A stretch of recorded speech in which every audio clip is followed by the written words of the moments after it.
Do you have any advice for other disabled people, specifically people with the same disability as you that are seeking to study abroad?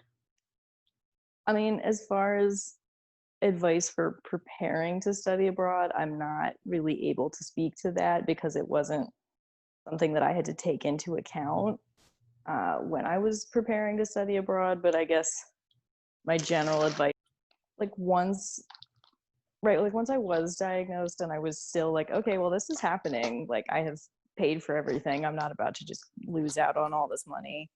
Um, my main thing was just like learning to be more assertive and be direct with people.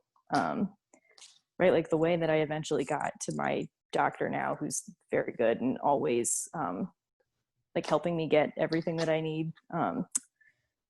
Like the way I did that was bypassing student health at UVA. Like I had to just go around them. And I know that depending on your situation, that's easier said than done, but like going around people or over their heads, just like however you need to move within the system in order to get what you need. Um, and then with the social stuff, you know, like I was talking about before, and being direct with people and being willing to call them out if they're saying something that's inappropriate and they just don't realize the way in which it's inappropriate. Um, you know, being more assertive and sort of confrontational is something I'm still working on. Um, but those are the biggest things that have helped me as I've gone throughout my life. Did you find any resources that were helpful while abroad to help you with your disability? Not particularly, because I mean, it's partially that I wasn't looking for any of those things.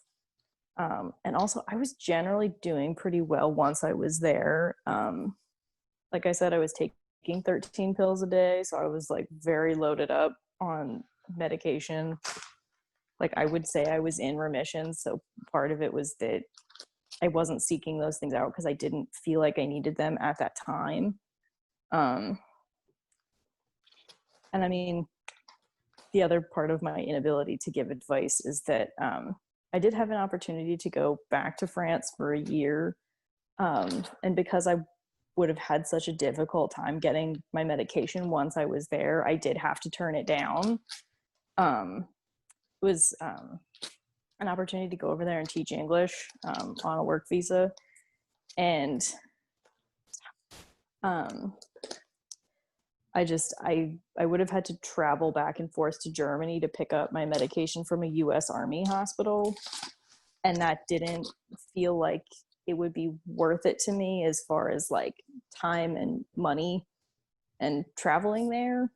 Um, so I guess if I had found better resources, maybe I wouldn't have had to turn that down. I don't know if I'm just like not looking in the right places or what specifically the issue is.